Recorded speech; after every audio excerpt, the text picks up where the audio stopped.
तो सभी को जय श्री राम, जय श्री श्याम। कैसे हो सारे? उम्मीद करता हूँ मेरे भाई बहन अच्छे ही होंगे। और पेपर वगैरह सारे स्टार्ट हो गए हैं, कुछ के मिड टर्म हो गए थे, फाइनल पेपर बाकी हैं, बहुत जल्द होने वाले हैं क्योंकि नया सेशन स्टार्ट होने वाला आपका सेमेस्टर सेकंड।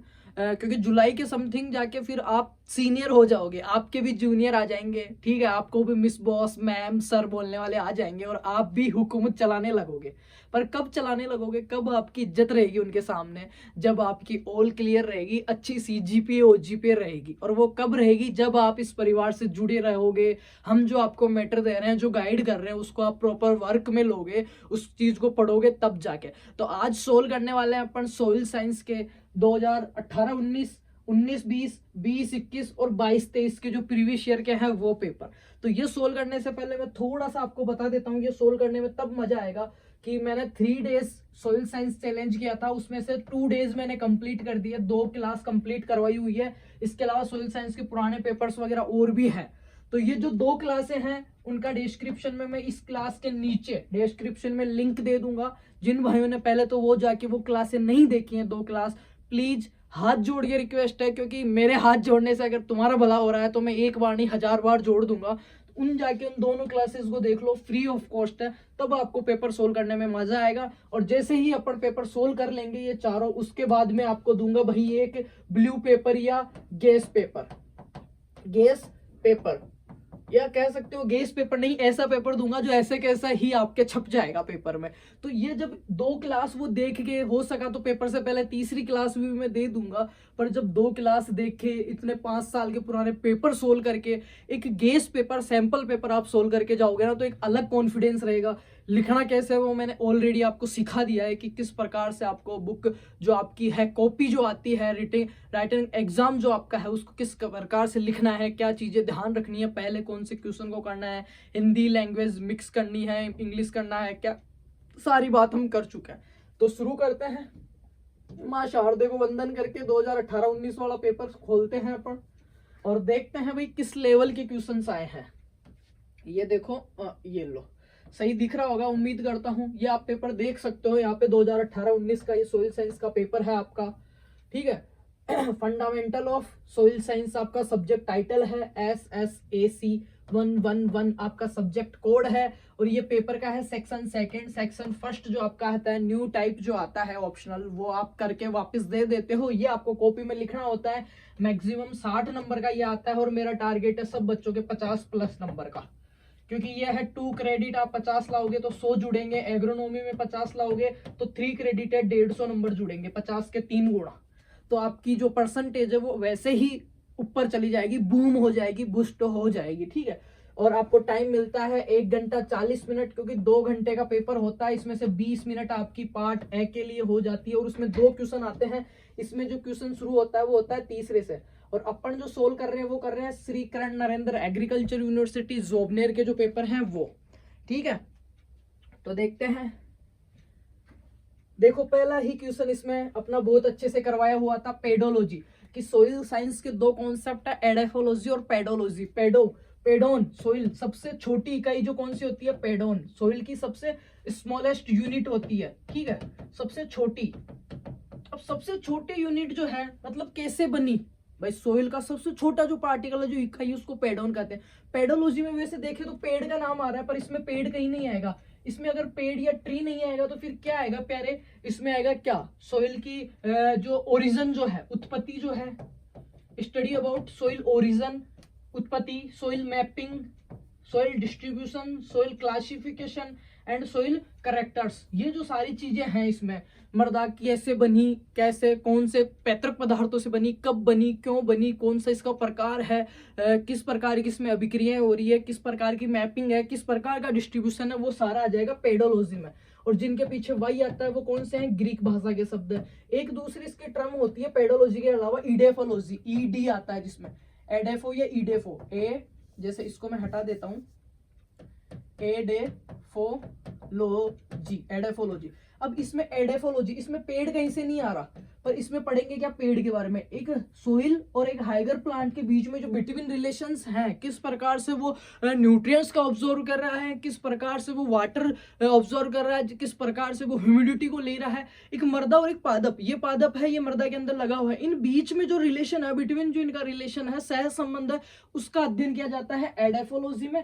और मर्दा के बनने का, उत्पत्ति का, वितरण का वो अध्ययन किया जाता है पेडोलॉजी में। और पेडोन क्या होती है, मर्दा की सबसे छोटी इकाई होती है। आगे देखते हैं, महत्वपूर्ण है ये।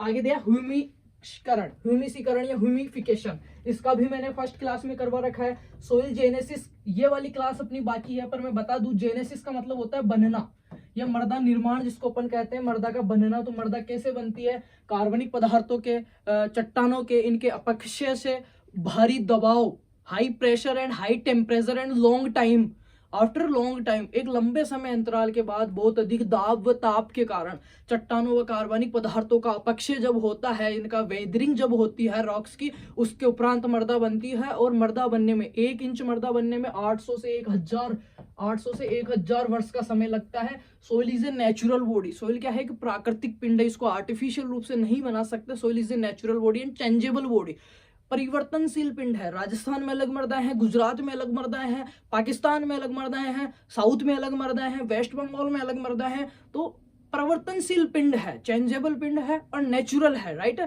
आगे देखते हैं, उभय प्रतिरोधी क्षमता, बफरिंग कैपेसिटी क्या होती है, बफर विलियन क्या होता है। बफर विलियन क्या होता है, आपने पढ़ा होगा, बायोकेमिस्ट्री में भी मैंने क्वेश्चन पेपर डाला है, गेस पेपर, जिन्होंने नहीं देखा चेक करो जाके। तो बफर विलियन होता है जो पीएच प्रतिरोध जो होता है ना, जैसे ये कोई चीज है ऐसी, इसका पीएच परिवर्तन नहीं हो, उसके लिए विलियन जो मिलाते हैं बफर विलियन कहलाता है। पीएच प्रतिरोध उत्पन्न करता है बफर विलियन, राइट।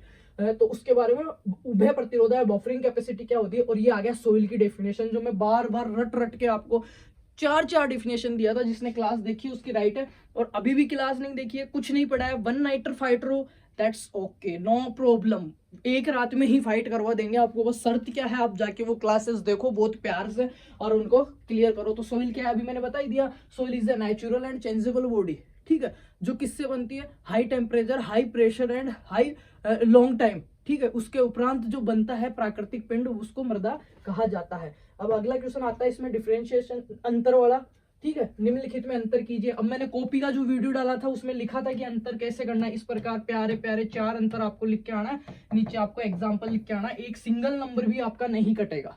तो इधर मैंने लिख लिया सोइल एयर, इधर लिख ली सोइल एयर, और इधर लिख दिया एटमॉस्फेरिक एयर, एटमॉस्फेरिक एयर। अब सोइल एयर में क्या लिख सकता हूँ, मर्दा मैंने बताया था संगठन में कितना % होती है। मर्दा का जब संगठन पढ़ाया था ऐसे करके, तब उसमें बताया था 50% ठोस भाग और 50% पोरोसिटी। इस 50% के अंदर 25% सोइल एयर और 25% सोइल वाटर। 25% सोइल एयर के अंदर भी मैंने बताया था कि कार्बन कितनी होती है, एटमॉस्फेयर से लगभग 8 से 10 गुना ज्यादा। जैसे यहाँ पे पाई जाती है 0.03, वहां पे पाई जाएगी 0.25 या 0.30, ठीक है, मतलब इससे 8 से 10 गुना। और जो गैसें हैं वो लगभग एटमॉस्फेयर के बराबर समथिंग पाई जाएगी। तो इसमें आप लिख सकते हो आराम से, सोइल एयर जो मृदा के अंदर उपस्थित होती है, एटमॉस्फेयर एयर जो अपने चारों ओर के वातावरण में जो अपने को दिखाई नहीं देता, जो इकोसिस्टम अपना है, एनवायरमेंट जो अपना है, जो नेचर अपना है, उसके अंदर एक गैसों का संगठन होता है, ठीक है। तो इसमें कितने कितने % होती है, नाइट्रोजन कितनी होती है, ऑक्सीजन कितनी होती है, CO2 कितनी होती है, दैट राइट। आगे देखते हैं बेटा, दूसरा इसमें अंतर कार्बनिक एवं अकार्बनिक मृदा कोलाइड्स में। अब कार्बनिक ऑर्गेनिक मैटर, जिनमें ऑर्गेनिक पदार्थ की मात्रा ज्यादा होती है, लेस देन और अपर देन, ये मैंने पहले से बता रखा है, सारी चीज यहाँ पे नहीं बताऊंगा, ये आप देख लेना कि कितने % होती है, ठीक है। ये हो गया चौथा क्वेश्चन। बात करते हैं 5वें क्वेश्चन की, थोड़ा जूम कर लेता हूँ, दिख रहा होगा उम्मीद करता हूँ। फैक्टर्स ऑफ सोइल फॉर्मेशन, इसमें मैंने बताए थे मृदा निर्माण के कारक, 2 प्रकार के मैंने कारक बताए थे, एक्टिव कारक या सक्रिय कारक। सक्रिय कारक में 2 थे, कौन कौन से थे, बायोडाइवर्सिटी, जैव विविधता, और एक और था भाई, क्या था, सबको पता है। और निष्क्रिय में कौन कौन से थे, निष्क्रिय में था समय, पैतृक पदार्थ, ठीक है, ये चीजें थी। और फिर थोड़ा डीपली पढ़े तो समय किस में था, उदासीन में था, Cl, B, P, R और T, समझ रहे हो। Cl मतलब क्लाइमेट, जलवायु, बी यानी बायोडाइवर्सिटी, जैव विविधता, आर यानी ट्रोफोग्राफी इसकी, ठीक है, ट्रोफोग्राफी ढलान स्थलाकृति वो, P यानी पेरेंटियल मैटर और T यानी समय, टाइम। ये क्या थे? मृदा निर्माण के कारक थे। इनके बारे में आपको लिख के आना। मृदा निर्माण के कारक वे कारक होते हैं जो मृदा के निर्माण को प्रभावित करते हैं। ये दो प्रकार के होते हैं, सक्रिय कारक और निष्क्रिय कारक। इनको बांटा गया है, ठीक है। सक्रिय कारक ये है, निष्क्रिय कारक ये है। और इनको किस वैज्ञानिक ने बांटा था मैंने सारा पढ़ा रखा है। आगे देखते हैं पेडोजोल मृदाएं, ये भी मैंने करवा रखी है ऑलरेडी। नेक्स्ट देखते हैं छठा क्वेश्चन, सेकंड लास्ट इसका। निम्नलिखित 3 प्रश्नों में से 2 के उत्तर देने हैं और 1 से 1.5 पेज में देना है। 16 नंबर का क्वेश्चन है। धनायन एवं ऋणायन क्या है, इसको कौन कौन से कारक प्रभावित करते हैं? What is the cation and anion exchange, what are the factors of affecting them. करवाया हुआ है बहुत प्यार से, ठीक है। आगे देखते हैं बेटा, what are the fundamental of specific soil forming process. मृदा निर्माण की मूलभूत विशिष्ट प्रक्रिया कौन सी है? मूलभूत जो विशिष्ट प्रक्रिया है मृदा निर्माण के अंदर भाग लेती है वो कौन सी है, वो आपको बताना है। मृदा गणों के नाम तथा उनको प्रदर्शित करने वाले सूचक। हाँ, ये मानता हूँ ये टॉपिक मैंने नहीं करवाया फिलहाल, बट अगर एग्जाम से पहले मेरे को टाइम लगा तो मैं वन शॉट जो एक लास्ट अपनी बच रही है, सोइल की 2 क्लास होगी, नहीं देखा है तो देख लो यार, जाके देख लो, पैसे नहीं लगेंगे, अच्छा स्कोर कर लोगे, ठीक है। 7वां क्वेश्चन देखते हैं, बड़ा क्वेश्चन है वो 10-10 नंबर के 2 है, इसमें 20 नंबर का है। 2 से 3 पेज में उत्तर देना है, फालतू की रामायण बिल्कुल नहीं लिखनी है। देखते हैं, पर्वतीय सिलिकेट के कौन कौन से प्रकार हैं, इन सभी गुणों का वर्णन कीजिए और इस समूह में पाई जाने वाली मृदाओं के नाम लिखिए। ये ऑलरेडी आपको नहीं आएगा, ये क्वेश्चन थोड़ा हार्ड है। ये देखो कितना इजी क्वेश्चन है, मैंने पढ़ाया भी है। मृदा जल का वर्गीकरण लिख लिया। मृदा में जल कितने प्रकार का होता है? 3 प्रकार का बताया था मैंने, कैपिलरी, ग्रेविटी, ठीक है, केशिकीय जल, गुरुत्वाकर्षणीय बल, आर्द्रताग्राही जल पढ़ाया था। कितने बार पे प्राप्त होता है, पौधों को कौन सा प्राप्त होता है, स्टार लगा के प्यारे प्यारे अक्षरों में लिखोगे। फील्ड कैपेसिटी, सिंचाई के 48 से 72 घंटे बाद जो पानी की मात्रा होती है वो फील्ड कैपेसिटी कहलाती है। ये सिंचाई को पूर्णतः फसल को प्राप्त होती है। कितने एटमॉस्फेयर दाब पे प्राप्त होती है, परमानेंट विल्टिंग पॉइंट क्या होता है, वो सारा इसमें है, सोइल वाटर वाला, और मैंने करवाया हुआ है, राइट। 3 प्रकार का है। फिर क्या है, मृदा में जल संचार की विधियां, ये भी मैंने बताई थी पहली क्लास में। Percolation, infiltration, seepage. ये क्या है, पहली बार मृदा में जल घुसना, इनफिल्ट्रेशन। फिर इसको थोड़ा अंदर की साइड रिसाव होना, deep downward movement, percolation. Sorry, उसको बोलेंगे अपन अंत स्पंदन, कुछ हिंदी में वर्ड है उसके लिए। फिर आता है सीपेज या रिसाव, हॉरिजॉन्टल एंड वर्टिकल, दोनों साइड में जाना। इसके कारण सेम की समस्या होती है जो कि नहरी क्षेत्रों में पाई जाती है, तो ये ऑलरेडी मैंने करवाई हुई है। कोएशन, एडिशन, सेम पार्टिकल्स का आकर्षित होना, कोएशन, एक डिफरेंट पार्टिकल्स का एडिशन, ठीक है। आगे देखते हैं, लास्ट चट्टानों के पक्षी की विभिन्न विधियों का वर्णन कीजिए, सविस्तार वर्णन कीजिए। ये हो गया 2018-19 वाला। अब करते हैं आगे वाला पेपर, देखो बैक 19-20 का पेपर सोल्व करते हैं बच्चों। ये लो 19-20 का। और इस वीडियो पे मैं उम्मीद करता हूँ, सब्सक्राइब करना है मत करना कुछ भी, पर मेरे को फीडबैक जरूर देना, कमेंट जरूर करना और इसको ज्यादा से ज्यादा शेयर जरूर करना ताकि ज्यादा से ज्यादा बच्चों के ये काम आ सके मेहनत। ये देख लो 19-20 का पेपर है, सेम चीजें हैं। आगे चलते हैं, तीसरा क्वेश्चन देखते हैं क्या है। तीसरा क्वेश्चन में पहला ही दी हुई है डेफिनेशन, इसमें मिनरल्स, खनिज किसे कहते हैं बताने की जरूरत नहीं है। इंडिकेट मृदा परिच्छेदिका, ट्यूनिकल सॉइल प्रोफाइल, ये भी बताने की जरूरत नहीं है। बढ़िया चित्र बना के फोन में यहाँ से वीडियो करके दिखा के समझाया था मैंने। क्षार संतृप्त मृदाएं, बेस्ट सॉल्यूशन परसेंटेज, ये भी क्षार मृदाएं जिनमें क्षारीयता की मात्रा अधिक होगी। अभी मैंने ये भी बताया था पीएच स्केल, डेनिस के सोरेनसन ने दिया। इधर होता है इसमें 7, इधर होता है 0, इधर होता है 14, यहाँ पे होता है उदासीन, ठीक है, न्यूट्रल। इधर जाते हैं तो क्या होगा, इधर जाते हो तो क्या होगा, सारा समझाया हो। तो क्षार का नाम आते ही भी मैंने बताया था किधर जाना है, सबको याद है। आगे देखते हैं भाई, थोड़ा जल्दी करते हैं इसको। सोइल प्लास्टिसिटी, मृदा सुघट्यता किसे कहते हैं, या इसको अपन कह सकते हैं मृदा को जो आकार देते हैं। सबसे ज्यादा ये सुघट्य पाई जाती है, वो पाई जाती है क्ले मृदाओं के अंदर, ठीक है। विशिष्ट उष्मा, स्पेसिफिक हीट किसको कहते हैं, एक पर्सनल यूनिट विशेष की मृदा को ताप करने के लिए, गर्म करने के लिए, ठंडा करने के लिए जिस एनर्जी की अपने को आवश्यकता पड़ती है उसको स्पेसिफिक हीट अपन कहते हैं। चौथा देखो अंतर वाला, केओलोनाइट और मोन्टोलाइट में अंतर लिखना है खनिजों के अंदर, ठीक है। ये नहीं करवाया हुआ, ये करवा दूंगा, आप नोट्स से पढ़ सकते हो। नोट्स में ऑलरेडी दे चुका हूं आपको, राइट। मृदा की क्षेत्रीय एवं संतृप्त क्षमता बताइए। फील्ड कैपेसिटी और सैचुरेशन कैपेसिटी ऑफ सोइल, दोनों को मैंने इतना डीपली समझाया है। और फील्ड कैपेसिटी तो अभी अभी मैंने जस्ट बोला है, कि 48 से 72 घंटे सिंचाई देने के 48 से 72 घंटे बाद की वह स्थिति या वह पानी या वह नमी, वह ह्यूमिडिटी की मात्रा जो मृदा में शेष रहती है, जो पौधों को पूर्णतः प्राप्त होती है, फील्ड कैपेसिटी कहलाती है उसकी। आगे देखते हैं बेटा 5वां क्वेश्चन। निम्नलिखित की संक्षिप्त में टिप्पणी व्याख्या कीजिए। धनायन विनिमय क्षमता व इसका कृषि में महत्व, मृदा घनत्व उसकी कृषि में महत्व। बहुत ही ये क्वेश्चन इंपॉर्टेंट, और मैंने 2 प्रकार का बताया था। सॉइल डेंसिटी 2 प्रकार की होती है। पहली होती है बेटा पीडी, पार्टिकल डेंसिटी या कण घनत्व, जिसको अपन बोलते हैं ट्रू डेंसिटी। ये कभी चेंज नहीं होती। कितनी होती है? कितनी होती है? सबको पता है। एक होती है बीडी। कितनी होती है? बीडी। बीडी कितनी होती है? 1.33 ग्राम पर सेमी क्यूब। ये कितनी होती है? इसकी लगभग डबल। तो 1 का दुगुना 2, 33 का दुगुना कितना हो गया? 30 का 60, 33 का दुगुना देख लो तुम कितना होगा, 2.65 होती है लगभग। ठीक है। और ये बुल्क डेंसिटी जो होती है, स्थूल घनत्व, इसको सत्य घनत्व नहीं कहते, इसको चेंज भी किया जा सकता है। जैसे टिलेज अगर मैं करूंगा, भू परिष्करण अगर करूंगा, तो बीडी घटेगा। अब बीडी क्या होता है वहां पे समझे भाई, यहाँ पे दोबारा नहीं समझा सकता। तो इतने प्यार से कि बीडी क्यों घटेगा, और कम जिन मृदाओं का बीडी कम होएगा वो क्या ज्यादा उपजाऊ होएगी। अब उसका नाम आता है, एक और चीज बताता हूँ, मृदा उर्वरता। मृदा उर्वरता और मृदा उत्पादकता में अंतर देख लेना, कंफर्म आएगा। राइट है। आगे चलते हैं बेटा। मृदा कणाकार क्या है और कृषि में इसका महत्व कैसे है? बेस्ट कणाकार वाली कौन सी है? क्रोम्बी संरचना मैंने बताई थी, दानेदार या क्रोम्ब, CROMB। बहुत प्यार से पढ़ाया है। सोइल टेक्सचर क्या होता है, जाके देखो क्लास। आगे देखते हैं। संतृप्त व असंतृप्त मृदा में जल के चलन को समझाइए। इनफिल्ट्रेशन जो होता है, अंतःस्त्रवण, वो होता है असंतृप्त मृदाओं में। बाकी सीपेज है, परकोलेशन है, वो सारे किसमें होते हैं? संतृप्त मृदाओं में। अब संतृप्त क्या होती है, असंतृप्त क्या होती है? सैचुरेटेड और अनसैचुरेटेड।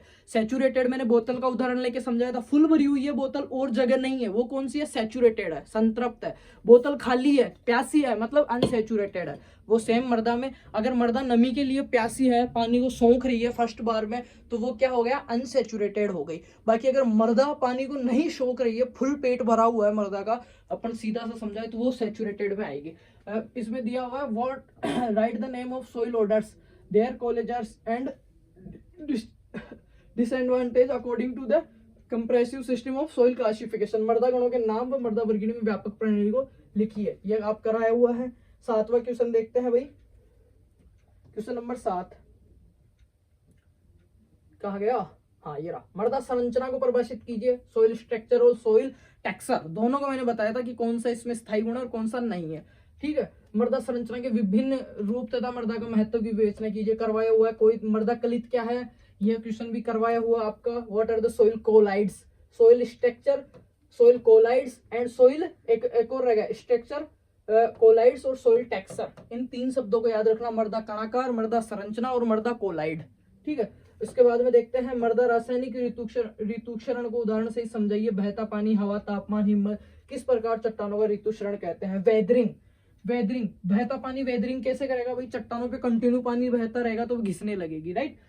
हवा और तापमान, ज्यादा तापमान हो गया तो भी बर्फ से भी चट्टानें टूट जाती है, अधिक तापमान से भी फैलने लगती है, सिकुड़ने लगती है, कम तापमान से, अधिक तापमान से तो भी चट्टानें टूट जाती है और वेदरिंग इनकी हो जाती है। नेक्स्ट क्वेश्चन देखते हैं, सॉरी नेक्स्ट पेपर देखते हैं कौन से ईयर का है। अब है भाई 2021 का, सॉरी 2021। ये देखो प्यारो 2021 सॉइल साइंस करते हैं। सोल जल्दी से, फिर वही डेफिनेशन इसमें सोइल की, फिर आगे पीएच की डेफिनेशन। पीएच क्या होता है? हाइड्रोक्सिक आयनों की जो धारण क्षमता होती है उसको पीएच कहते हैं। पीएच की खोज किसने की थी? डेनिस के सोरेनसन नामक का वैज्ञानिक था। सोरेनसन नामक का वैज्ञानिक था। पीएच स्केल में इतना इतना मान होता है, 7 पे उदासीन होता है। ये लिख के आओ, सिंगल नंबर नहीं कटेगा। इडेफोलॉजी क्या होती है? मैंने बताया था इडेफोलॉजी मतलब पेड़ प्लस मृदा के बीच का, ट्रीज, हाइगर ट्रीज एंड जो सोइल है आपकी, उसके बीच में बिटवीन जो रिलेशन है उसका अपन अध्ययन करते हैं, वो एडाफोलॉजी में आता है। राइट। और पेडोलॉजी में क्या आता था? Pedology is the concept of soil science. इन इसमें क्या क्या इंक्लूड किया गया है? Soil origin, soil mapping, soil classification, soil distribution, soil types. आगे देखते हैं भाई। फिर आ गया देखो पेडोलॉजी, रेडोफोलॉजी। यहाँ पे चलो बता दिया। स्टोक का नियम मैंने बताया हुआ है। पेडोलॉजीकरण और लेटरजाइनीकरण में अंतर, ये टॉपिक मैंने नहीं करवाया है, पर हो सका तो करवा दूंगा, आप नोट से पढ़ लेना। पृष्ठ मृदा एवं अवमृदा, ये मैंने बहुत प्यार से करा दिया। डिफरेंट बिटवीन सोइल एंड सब सोइल, ये इधर लिखना है सोइल, इधर लिखना है सब सोइल। सब सोइल मैंने बताया था सब सरफेस कितनी होती है, कितना वजन होता है, 1 हेक्टेयर की सब सरफेस में कितना वजन होता है। 0 से 15 सेंटीमीटर की ऊपर की जो मृदा है, सतह की जो मृदा है एक फिक्स एरिया के अंदर, उसको सब सरफेस कहते हैं। ठीक है, सारा प्यार से बताया हुआ है। आगे देखते हैं भाई, 5वां, मृदा वातन को परिभाषित कीजिए संक्षेप में। सोइल जो पोरोसिटी है उसको बताना है। सोइल पोरोसिटी मैंने ऑलरेडी बता दिया, 2 प्रकार के छिद्र होते हैं, एक छिद्र में सोइल एयर पाई जाती है, एक में सोइल वाटर पाया जाता है। चट्टान की परिभाषा लिखिए, रॉक्स क्या होती है, ये भी करवाया हुआ है। आगे देखते हैं जल्दी, कैमरे में बैटरी थोड़ी कम है तो, अरे यार कहाँ गया पेन, कहाँ गया, ये मिल गया। ठीक है, छठा क्वेश्चन देखते हैं, मृदा परिच्छेदिका सोइल प्रोफाइल को परिभाषित कीजिए और नामांकी परिच्छेदिका चित्र बनाइए। चित्र मैंने समझाया था ऐसे, ए ओ बी, ठीक है, और सी और आर। अब इसमें ओ सबसे ऊपर वाला था, फिर ए हो गया, ए को 2 भागों में बांट दिया, A1 A2 या ई जिसको कह सकते हैं, फिर आ गया बी, फिर आ गया सी, फिर आ गया आर यानी रॉक्स। इसमें ए को कौन सी मृदा कह रहे हैं, सबसे खेती योग्य मृदा कौन सी है, वर्जिन सोइल या कुंवारी मृदा किसको कह रहे हैं, ऑर्गेनिक संस्तर किसको कह रहे हैं, प्यार से समझा है, पढ़ लो जाके। आगे देखते हैं भाई, विस्तृत रूप से मृदा बनने के कारकों की विवेचना कीजिए। फिर वही CL BR P और T यानी समय, उदासीन, ये दोनों क्या है, पैसिव फैक्टर्स या निष्क्रिय कारक। R यानी होता है समतलकरण या जिसको कहते हो आप ट्रोफोग्राफी, राइट, और P यानी होता है पेरेंटियल मैटर, पैतृक पदार्थ। फिर बच गया क्लाइमेट और बायोडाइवर्सिटी, ये दोनों क्या है, ये है एक्टिव कारक या सक्रिय कारक। आगे देखते हैं, संक्षेप में मृदा निर्माण की प्रक्रिया का वर्णन कीजिए, समझाया हुआ है बेटा। 7वां क्वेश्चन देखिए, मृदा जल के भौतिक वर्गीकरण को लिखिए। मृदा नमी मूल्यांकन की विधियां, आपके जो है मृदा नमी, सोइल जो ह्यूमिडिटी उसको मापने के जो मापदंड है उनके बारे में लिखना है। और सोइल वाटर मैंने करवाया हुआ है, जो हमने पढ़ा है 2 क्लास, उसमें से लगभग 70% सिलेबस हमने कर लिया सोइल का, सिर्फ 2 क्लास में। 6 महीने में से 3 महीने की पढ़ाई 4 महीने की हमने कर ली, 2 महीने की बची है, वो 1 क्लास में मैं करवा दूंगा अगर टाइम लगा तो, और नहीं लगता है तो आप खुद कर लेना उसको। सेकंड लास्ट, मृदा वर्गीकरण की व्यापक पद्धति को लिखिए। और टेक्सोनोमी, मृदा टेक्सोनोमी को आपको समझाना है। मृदा कोलाइड्स को, अब मैंने बताया ना, सोइल कोलाइड, ठीक है, एक तो हो गया कोलाइड वर्ड, एक हो गया टेक्सचर वर्ड, और एक हो गया आपका कौन सा, मृदा स्ट्रक्चर, मृदा संरचना, मृदा कणाकार और मृदा कोलाइड। इन 3 चीज तो ये 2 हो गई, मृदा उर्वरता और उत्पादकता, उर्वरता और उत्पादकता 5 चीज ये, और एक हो गया सोइल वाटर और सोइल एयर, 6 चीज। इन 6 चीज को तो रट के चले जाना तुम, ये रट के गए हो बैक तो नहीं आएगी, ज्यादा टॉप नहीं करो तो भी बैक तो नहीं आएगी तुम्हारे। ठीक है, मैं बार बार देख रहा हूँ क्योंकि कैमरा बंद हो सकता है कभी भी। कोई नहीं, लास्ट पेपर रहा है अपना, हो जा भाई यार, लास्ट पेपर देख लो 2022-23, जो कि आपके गत वर्ष में पूछा है। 2022-23 का जो आपके जस्ट जो करंट सीनियर्स है उन्होंने जो पेपर दिया है उसको सोल्व कर लेते हैं फुर्ती से। इसमें देखो क्या क्या दिया हुआ है, वही सेम चीज है। वेदरिंग, वेदरिंग क्या होता है, भौतिक व जैविक व रासायनिक कारकों से किसी पदार्थ का छोटे छोटे भागों में टूटना, बिखरना, घिसना क्या कहलाता है, आपका वेदरिंग कहलाता है बच्चों। आगे है सोइल कॉन्सिस्टेंसी या मृदा गाढ़ता। निक्षालन किसको कहते हैं, इवोल्यूशन, वो बताया हुआ है मैंने, बढ़िया चित्र द्वारा समझाया हुआ है। आगे है बेटा फील्ड कैपेसिटी, मैंने बताई हुई है अभी 48 से 72 घंटे बाद। सिंचाई के 48 से 72 घंटे बाद वही स्थिति है, वह पानी की मात्रा जिसमें पूरा पानी पौधों को प्राप्त होता है, फील्ड कैपेसिटी कहलाती है। लेटराइजीकरण भी मैंने बताया हुआ है, अंतर करना है प्राथमिक खनिज और द्वितीयक खनिज, बहुत अच्छे से करवाया है। मृदा संघनन और मृदा संपीड़न, ये भी बहुत इंपॉर्टेंट है। कंप्रेशन एंड कॉम्पिटिशन, इसके बारे में आप देख लेना। 5वां क्वेश्चन देखते हैं, स्टोक का नियम आपको बताना है। मृदा, सभी मृदा गणों के नाम लिखने हैं, मृदा गणों के जो आपके सोइल ऑर्डर्स है ना, कितने हैं, 15 हैं, 11 हैं जो पढ़ाए हुए हैं, उनके आपको नाम लिखने हैं इसमें। 6ठा क्वेश्चन देखते हैं, बड़े क्वेश्चनों में एक पूर्ण विकसित मृदा परिच्छेदी का चित्र बनाइए। चित्र सहित सोइल प्रोफाइल आपको समझानी है। ये ओ है, इसमें भी 2 भाग होते हैं, डफ और लीटर।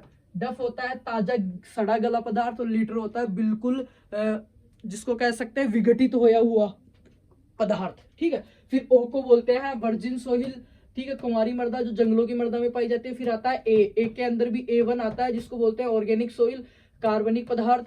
ये क्या होता है, सिंचाई वगैरह खेती जो करते हैं वो सारा कृषि क्रिया है वो A पे की जाती है। फिर A के बाद में आता है A2 या E, फिर आता है B, फिर आता है C, और फिर में आता है रॉक्स R। समझा हुआ है? आगे देखते हैं, चित्र बना के आना। मृदा का स्थूल घनत्व और कण घनत्व की संबंधता से क्या समझते हैं, और प्रत्येक को प्रभावित करने वाले कारकों की अलग अलग विवेचना कीजिए। इस क्वेश्चन पे मैं पूरी 1 पेज नहीं, 2 पेज नहीं, पूरी आपकी बीएससी एग्रीकल्चर की जो बुक मिलती है आपको, कॉपी जो मिलती है 21 पेज की, वो मैं भर सकता हूँ और आप भी भर सकते हो। इस तरीके से मैंने समझाया है, प्लीज चेकआउट। इसके बाद में निम्नलिखित 3 प्रश्नों में किन्हीं 2 के उत्तर देने हैं। चट्टान एवं खनिज का भौतिक यानी फिजिकल, रासायनिक केमिकल एंड बायोलॉजिकल। देखो, write down the details about physical, chemical and biological weathering of rocks and minerals. Right, ये करवाया हुआ है, देख लो जाके। मृदा कोलाइड से आप क्या परिभाव, ये शब्द मैं कह रहा हूं ना, मृदा कोलाइड, फिर से लिख देता हूं भाई, कोलाइड, संरचना और कणाकार, इन तीनों के बारे में फुल इंफॉर्मेशन से पढ़ के जाना। इनमें से एक न एक आपको श्योर मिलने वाला है। ये क्या हुआ, फोन बंद होने वाला है, ये लो कैमरा 10%। ठीक है, जल्दी से लास्ट क्वेश्चन कर लेते हैं भाई। मृदा एवं वायुमंडल के बीच विभिन्न गैसों के विनिमय की विवेचना आपको करनी है। ये मैंने आपको करवा दी है कंप्लीट 4 साल के पेपर, और इसके डिस्क्रिप्शन में दोनों क्लासों के लिंक दे रहा हूँ। बायोकेमिस्ट्री का जिनका पेपर है जाके गेस्ट पेपर देखो, इस वीडियो को ज्यादा से ज्यादा शेयर करो। इस पे जो फीडबैक रहेगा उसके हिसाब से ही मैं आपको इसका आपका जो गेस्ट पेपर है वो दूंगा, और सभी सब्जेक्ट के प्रोवाइड करवाता रहूंगा। सभी को best of luck, be positive, be happy, खुश रहो, सकारात्मक रहो, अच्छे लोगों के साथ रहो, अच्छा पढ़ो, अच्छा खाओ, अच्छा पहनो और अच्छा घूमो, और अच्छा सोचो, अच्छा देखो। ठीक है, thank you so much and love you all. ठीक है, बेस्ट ऑफ लक।